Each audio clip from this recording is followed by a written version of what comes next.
Let me ask you something. Have you ever done the hardest thing of your life? And I mean the absolute hardest thing. The kind that strips you down to whatever is left when everything else is gone, only to look up and find that the one person who was supposed to be there just wasn't? Yeah! Because this story starts exactly there. My name is Eddie Harmon, husband or I was, until the cancer took Helen. Father. General contractor for 32 years, and for the last 3 of those years, quietly and then not so quietly, an alcoholic. That is the word. I'm not going to dress it up. I am also 62 years old, standing outside a recovery center on a Thursday morning in January, and the person who was supposed to pick me up is not here. We will get to that. Cold the way January gets in the Midwest, not stormy. Just a quiet, steady cold that settles into your coat and stays there. The kind that doesn't argue with you. It just reminds you, calmly and without apology, that it was here long before you and will be here long after. Maplewood Recovery Center handed me a manila envelope at 10:56 in the morning and wished me well. I stood in the lobby and looked inside the way you look for something you already know isn't there.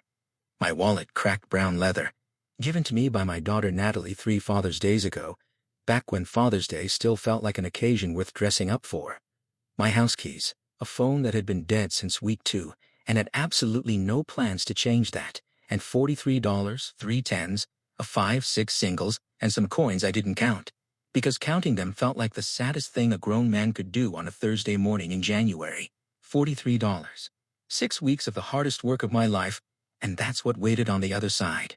I want you to understand what those 6 weeks actually were, because this is not a story about a man who checked into a comfortable facility, ate decent meals, did a little journaling and walked out fixed. What happened was I sweated through sheets so completely soaked that night nurses changed them twice before sunrise quietly, without being asked, without making me feel worse than I already did. What happened was, I sat in circles with men who wept openly for sons they'd missed growing up, for Little League games, for graduations, for ordinary Tuesday dinners that couldn't be recovered, no matter how sorry you were. I didn't judge a single one of them, because I understood every syllable of that grief personally. And what happened? What really happened was that I finally talked about Helen, her laugh, which always started silent, shoulders shaking first, the sound arriving a beat late like it had traveled some distance to reach the room, the way she made coffee every morning like it was a small ceremony worth performing with care, the way our house changed after we buried her, not just empty, but altered, like the air itself had been quietly reformulated and nobody thought to warn me. I talked about how the drinking started as grief and became architecture. How, somewhere along the way, it stopped being about missing Helen and became about not knowing how to live in the house she had left behind. How a man can go from I just need to take the edge off to I cannot function without this so gradually that by the time he notices, the distance back looks impossible. I did the work, every raw, humiliating, sacred inch of it. So you'll understand why standing in that lobby at 11 o'clock on a Thursday, watching the automatic doors slide open and shut in the January cold, and not seeing Natalie's car in that parking lot hit differently than it might sound. I checked the clock, 11:09, then 11:47. She had known for 2 full weeks that discharge was at 11. I had reminded her in our last phone call 9 days ago, the call where her voice had that quality it sometimes gets. Distracted, slightly far away, like she was present in the room but facing a different direction entirely. And I had heard Marcus in the background, hadn't seen him, didn't need to. Just his voice low, measured, controlled. The voice of a man who always knew exactly what he was doing, and more importantly, exactly what everyone around him was about to do next. I'll be there, Dad, I promise. Star. Right. I watched a young man couldn't have been older than 24 get picked up by his mother, who was crying before she even cleared the door. She grabbed his face in both hands and just held it, like she was memorizing him, like she had been rehearsing that exact moment for 6 weeks and wasn't going to rush a single second of it. I watched a woman around my age walk out alone, same manila envelope under her arm, same expression. I probably had the one that's working very hard not to be what it is. Our eyes met for exactly 1 second. We understood each other completely without a word. Then a cab pulled up, and she was gone. No cab for me, dead phone, $43, January. At 11:53 I stood up, tucked the envelope under my arm and walked outside. The cold hit me clean and immediate. 4 blocks east was the bus stop. I knew this because 3 weeks earlier, at 10 at night on a shared computer in Maplewood's rec room, some quiet and unsentimental part of me had looked it up. I hadn't admitted to myself why at the time. Standing on that sidewalk, I admitted it now. I started walking. I made it exactly 11 steps. Eddie Harmon. Not a question. A statement delivered the way you say a name when you've been holding it ready. I turned around. He was around 40. Broad-shouldered. Charcoal wool coat that fit the way things fit when they're chosen deliberately, not grabbed off a rack. Dark hair cut close, and the kind of steady eyes that suggest a man has been in difficult rooms and was not the one who blinked first. And I knew that face. The way you know a song before the words come back, the melody arriving first, the rest following slowly behind. Caleb Winters. Except the Caleb Winters I remembered had been 22 years old with a split lip, a garbage bag for luggage, and the particular exhausted look of a young man who had used up every last option he had and was one bad night away from something permanent. He had slept on my couch for 6 weeks in the winter of 1996. Helen had made up the bed with the good sheets, the ones reserved for guests. She actually wanted to make feel at home, and she had cooked enough dinner for 3 every single night without being asked, and without once making him feel like a burden, because that was Helen. That was exactly, precisely, completely who she was. The man standing in front of me now looked like he hadn't lost a case in years, possibly ever. "Caleb," I said. It came out barely a word. He smiled, crooked on the left, same as always. "You look good, Eddie. Better than I expected, if I'm being straight with you. How long have you been standing out here?" "About 50 minutes. He looked at me for a moment, then reached into his coat and produced a thermos. "Yours is black." I remembered. I took it.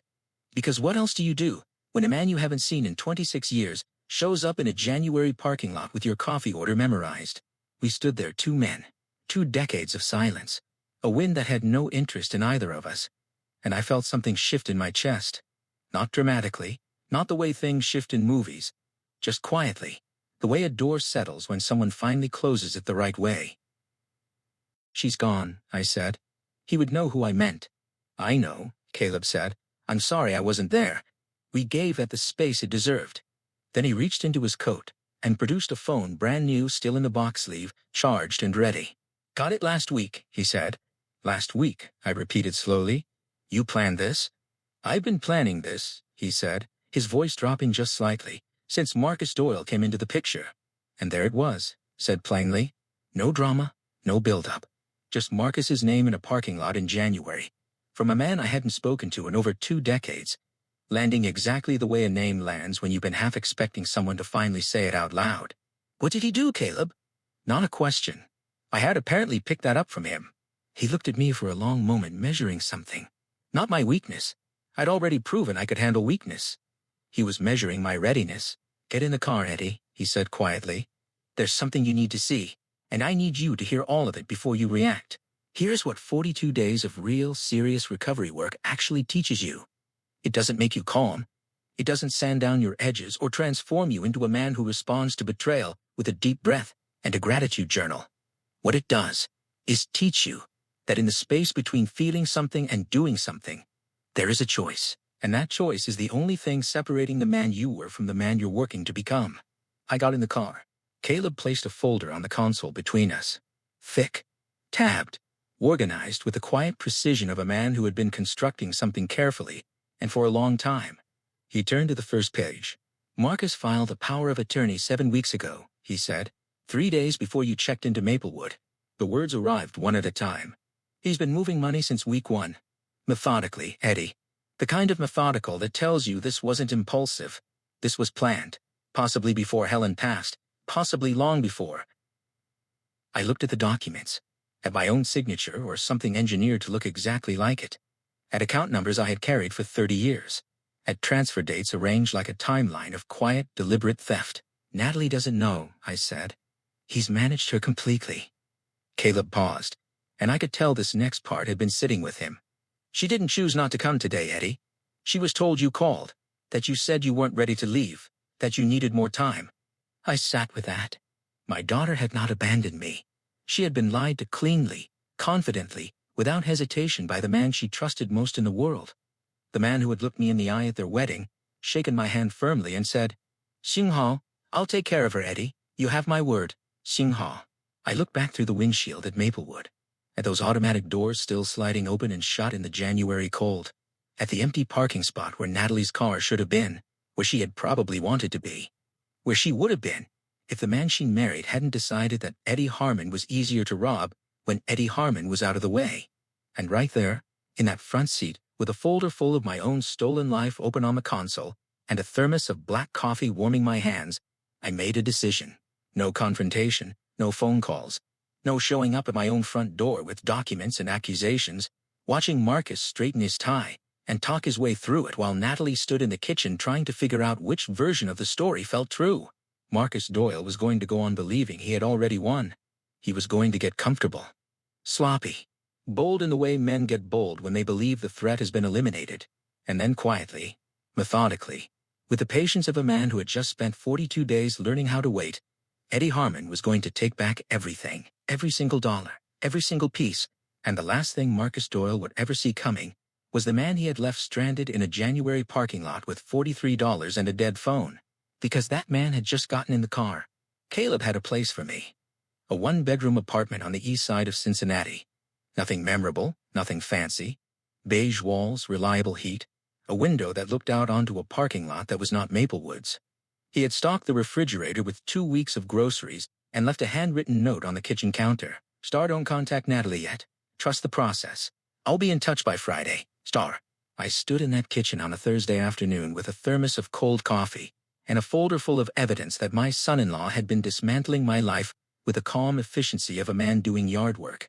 And I made myself a sandwich. Turkey, mustard, wheat bread.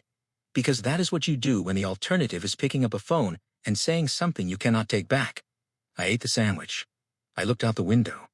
I thought about Helen the way I always did when things went unbearably still, not with the drowning grief of before, but with something quieter now. Something that felt cautiously, and for the first time, like gratitude. She would have known exactly what to do, I thought. She always did. Then I went to bed at 9 o'clock, like a man with a plan and a bedtime. Marcus Doyle, meanwhile, had absolutely no idea, and that was the most important thing. Caleb had been precise about this from the first moment. The second Marcus knows you're out. And you know what he did, he told me in the car. He lawyers up, moves the remaining assets, and we spend the next 3 years in litigation while he lives in your house and sleeps in your daughter's bed. We cannot tip our hand. Not yet. Not even close to yet. So as far as Marcus knew, Eddie Harmon had walked out of Maplewood on a Thursday morning, found no ride waiting, and had quietly dissolved into whatever diminished life awaited. A broke, recently rehabbed 62-year-old with no resources and no plan. Which, to be fair, was a completely reasonable thing for Marcus to assume, because that was who Marcus thought I was. And that was his one fatal mistake. And I was going to let him live inside it for as long as it took. Caleb's office was downtown, 14th floor. The kind of space that doesn't need to announce itself because everything in it already has the view, the furniture, the particular quality of silence that exists in rooms where serious decisions get made. His name was on the door in clean silver letters, Caleb Winters, attorney at law. I stood in the hallway and looked at it for a moment longer than necessary. In 1996, this man had owned one pair of jeans and a library card. Helen, I thought, you should see this. His assistant Karen brought coffee without being asked, and set a fresh legal pad in front of me like she already knew I was going to need it. Caleb opened a second folder thicker than the first. What followed was 45 minutes of information delivered in the calm, methodical tone of a man who had learned long ago that the facts were damaging enough without any additional dramatics. Marcus had forged the power of attorney using a notary. Caleb had discovered had lost his license in another county 2 years earlier and was operating illegally. 3 of my accounts had been drained completely. A fourth, a savings account Helen and I had opened in 1991, the one we had called the Someday account because we were always going to do something meaningful with it. Someday had been reduced to $11 from $46,000. I looked at that number for a long time without speaking. There's more, Caleb said, and his voice shifted not softer, but more deliberate. The way a doctor's voice shifts before the part of the diagnosis that requires your full attention. Marcus has done this before. I looked up. His first marriage. Her name was Renee Stafford. Her father was Gerald Stafford, 71 years old, retired postal worker, widower, living alone in Dayton. Marcus married Renee in 2010, had power of attorney over Gerald within 18 months, and had drained his accounts by 2013. Gerald never recovered financially. He passed away in 2018. The room was very quiet. Renee divorced Marcus in 2014. She didn't press charges because Marcus had convinced her that her father had approved every transaction. By the time she discovered the truth, the money was gone, and the paper trail had been managed. Managed. The word sat in the room like something with weight. He's a professional, I said. He's practiced, Caleb said. There's a difference. A professional is good at what they do. Marcus is good at who he chooses. He paused. He chooses people who are grieving, people who are distracted, people who have someone who loves them enough to trust the person that person chose. I thought about Natalie, about how she had looked at Marcus on their wedding day, not the starry-eyed look of a young woman in a movie, but something quieter and more adult than that. The look of a woman who had lost her mother young and her father slowly, and had finally found something that felt stable. Marcus had seen that look, and he had chosen her for it. That thought sat in my chest like a stone. What about Renee Stafford? I said. Caleb allowed himself a small, precise smile. I spoke with Renee 3 weeks ago. She's been waiting 6 years for someone to call her. Ray Whitmore, Eddie Harmon did not confront Marcus Doyle in week 2. Did not call Natalie in week 3. Did not appear at Marcus's office, show up at his gym, or arrange any dramatic encounter that would have felt deeply satisfying in the moment, and completely destroyed everything Caleb was building. What Eddie Harmon did was disappear. Completely, quietly, like smoke. And Marcus Doyle, who had expected at minimum a phone call full of accusations he could calmly deflect, got silence instead. Silence, for a man like Marcus, was unsettling in a way that accusations never could be. Because accusations you can answer. Silence, you can only wait out. I heard through Caleb's quiet channels that Marcus had told Natalie her father had probably relapsed, that it was sad, but not surprising, that some people simply couldn't sustain recovery. He had said it gently, with the practiced sorrow of a man performing concern for an audience of one. And Natalie had cried in the kitchen on a Sunday evening while Marcus rubbed her back and said, "Star, I know, sweetheart. I know. Star." I heard that, and I sat in my beige apartment, and I did not call her. Because Caleb had said not yet. And Caleb had 16 years and a name on a 14th floor door, and a woman named Renee Stafford in Dayton, who had been waiting 6 years. And I trusted him the way you trust someone who once had nothing and built everything. Carefully, deliberately, one brick at a time. Here is what Marcus didn't know. Here is what was happening while Eddie Harmon was being quiet. A title search had revealed something in the property records that made Caleb set down his coffee cup, sit very still for a full minute, and then pick up his phone. "Eddie," he said, "do you remember a piece of land on the east side of town? Corner of Cedar and Route 12? About 2.5 acres? I thought about it. Helen's father had left that to us. We never did anything with it." "Marcus doesn't know you own it," Caleb said. "Why does that matter?" A pause. The particular kind that precedes information that changes everything, because Marcus's entire development project, the one he's been funding with your money, is built on a title assumption that falls apart the moment that deed surfaces. I sat down slowly. His lawyers missed it. "Eddie, the entire project is sitting on a legal foundation that does not exist without your signature." I looked out the window at the parking lot below. Somewhere across town, Marcus Doyle was having dinner in my daughter's house, sleeping well, believing he had won. Let him, I thought. Let him enjoy every last second of it. Because the thing about disappearing completely, the thing Marcus never understood, is that a ghost doesn't haunt you by making noise. A ghost haunts you by being everywhere you look, the moment you finally realize it was there all along. There is a moment in every man's life where he gets to decide who he finally is. Not who he was, not who he almost became, not the version of himself that grief built, or addiction hollowed out, or betrayal tried to bury in a parking lot with $43 and a dead phone. Who he finally, completely, irreversibly is. Mine came on a Wednesday evening in March. The city council met the third Wednesday of every month. Marcus attended every single one, had been pushing his development permits through committee for 5 months. This month, he was expecting final approval. He was expecting it because he had no idea that Caleb had filed a title objection with the county recorder's office 11 days earlier, and no idea that the objection was valid, and no idea that the man whose signature was required to resolve it was not only alive and well, but had been sitting quietly in a beige apartment on the east side for the past 6 weeks, waiting for exactly this moment. I bought a new coat. Nothing extravagant. I was a 62-year-old contractor from Cincinnati, not a man auditioning for anything. But it was good wool charcoal gray, and it fit properly. When I looked in the mirror of that beige apartment on that Wednesday evening, I saw something I had not seen in a very long time. I saw Eddie Harmon, not the man who had been disappearing for 3 years inside a bottle, not the man who had stood in a parking lot in January with a dead phone and coins he couldn't bring himself to count, not the ghost of the man Helen had married, star Eddie Harmon, whole, clear-eyed, present star.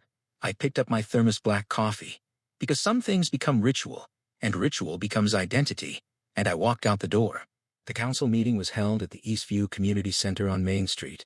Fluorescent lights, rows of folding chairs, and a long table at the front where 6 council members sat with water glasses and the specific expressions of people performing civic duty on a Wednesday night. I arrived at 7:12, pushed open the back door quietly, and stepped inside. The room held maybe 60 people. Local business owners, residents, a few men in suits toward the front with the posture of people who needed something approved. And there, front row, center seat, in a blazer that probably cost more than my first truck, was Marcus Doyle. He was leaning slightly forward, talking quietly to the man beside him with the easy confidence of someone who already knew how the evening was going to go. Hair perfect, shoes perfect. Everything about Marcus Doyle was always, always perfect. I found a seat in the last row corner, set my thermos on my knee, and I watched him. For 3 full minutes I just watched, and then the way you sometimes feel eyes on you in a room, the way you feel weather changing before you see it. Marcus Doyle went still. His head turned slowly, the way heads turn when the body knows something before the mind catches up. His eyes found me across that room like they had no other choice. And Marcus Doyle's face, that perfectly composed, carefully constructed, always prepared face, went the color of February. I didn't move, didn't nod, didn't raise my coffee, didn't smile or gesture or do anything that could be read as a threat or a greeting. I just looked at him. The way a man looks when he's been somewhere and come back. The way a man looks when he knows something. Marcus turned back to the front of the room. I watched his jaw tighten, watched his right hand close slowly into a fist on his knee and then deliberately open again. There it is, I thought. There's the crack. The development permit came up at 7:38. The council chairwoman, Linda Hartwell, a steady woman who had clearly run 10,000 of these meetings and had patience for exactly none of the theatrics, read the item number and asked if there were any outstanding objections before the committee moved to vote. Caleb stood up from 3 rows behind Marcus. Marcus heard the movement, turned, and whatever color had returned to his face in the past 20 minutes left again immediately and did not come back. "Miss Hartwell," Caleb said, calm as a man ordering breakfast. "Caleb Winters, counsel for Eddie Harmon. We filed a title objection with the county recorder 11 days ago regarding parcel 3814C, comprising approximately 2.5 acres at the corner of Cedar and Route 12. That parcel is the foundational title assumption for the entire Doyle development project, currently before this committee. The deed has been in continuous Harmon family ownership since 1988, never transferred, never sold, never legally encumbered. We have the original documentation here for the record." He set a bound document on the council table, with the quiet authority of a man placing the final piece of something he had been building for months. The room shifted, the way rooms shift when something real enters them. Linda Hartwell looked at the document, looked at her colleagues, looked at Marcus Doyle sitting in the front row, looking at nothing. His perfect face, doing something it had probably never been asked to do before. "Absolutely nothing, Mr. Doyle," Linda said. "Were you aware of this title issue?" The pause lasted 4 seconds. I counted. "I'll need to consult with my attorneys," Marcus said. "Of course," Linda said.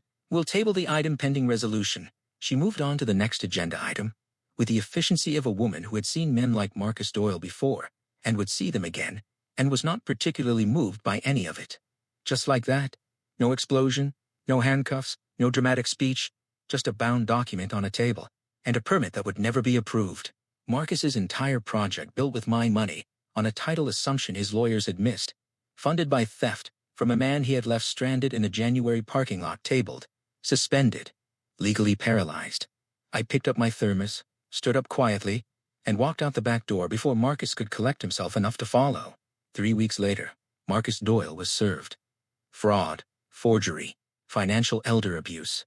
Caleb had coordinated with Renee Stafford's attorney in Dayton, and the 2 cases together painted a picture that no jury would have difficulty reading. Marcus's business partner, upon learning what the title objection meant for their shared liability, had already retained separate counsel and was cooperating fully. Natalie called me on a Tuesday morning. I answered on the second ring. She didn't say anything for a long moment. I could hear her breathing. Could hear the particular quality of silence that means someone is holding something very heavy and doesn't yet know how to set it down. "Dad," she finally said. Her voice broke on that single word in a way that told me everything. That she knew. That she was sorry. That she had been lied to and had only just understood the full shape of it. "I know, baby," I said. "I didn't." "I know. He told me you called. He said you weren't ready." "Natalie." I said her name the way I used to when she was small and frightened and needed the fear interrupted. "I know it wasn't you. It was never you." She cried. Then the real kind, not the polite kind. And I sat in my beige apartment and let her. Because sometimes the most powerful thing a father can do is simply stay on the line. We talked for an hour and 45 minutes. It was the best conversation I'd had in 4 years. The recovered assets funded something Helen had always wanted: a small community recovery space. Not a clinical facility, nothing institutional, just a warm room with good coffee and folding chairs and people willing to sit in a circle and tell the truth about their lives. We called it the Helen Harmon Center. Caleb sat on the board. Renee Stafford drove up from Dayton for the opening and shook my hand, and held it a moment longer than a handshake requires, the way people do when a handshake is standing in for something that doesn't have a name. And in the small park beside the center, a piece of land at the corner of Cedar and Route 12 that I donated to the city on one condition. There is a bench. Simple wood, simple iron. A small plaque on the back that reads, "For Helen Harmon, who made up the good sheets, who always made enough for 3, who saw something in people before they could see it in themselves." I sit on that bench every morning. Black coffee, thermos, the particular quiet of early morning before the world gets loud. And I want to leave you with what I've learned. Not as a man who won something, as a man who almost lost everything and somehow didn't. Grief is not an excuse, but it is a reason. And reasons deserve to be understood before they are judged. The people who betray you are counting on you to stay broken. The most powerful thing you can do is heal anyway. Sobriety saved me from myself, and that left me standing, clear-eyed and present, when everything else arrived. And the stranger who showed up in that parking lot? He wasn't a miracle. He was the return on an investment made in 1996 by a woman with good sheets and a generous heart. Proof that every decent thing you do for another human being goes somewhere, even when you can't see where. Especially when you can't see where. Marcus Doyle sits in a courtroom now. Every now and then, Natalie comes and sits beside me on the bench. Brings her own coffee. Doesn't say much, just sits. And we watch the light come up over the park together. Her mother would have loved this bench so much. For everyone who ever did the hardest thing and looked up to find nobody there, keep going. The parking lot isn't the end of the story. Sometimes, it's just where the right person finally finds you.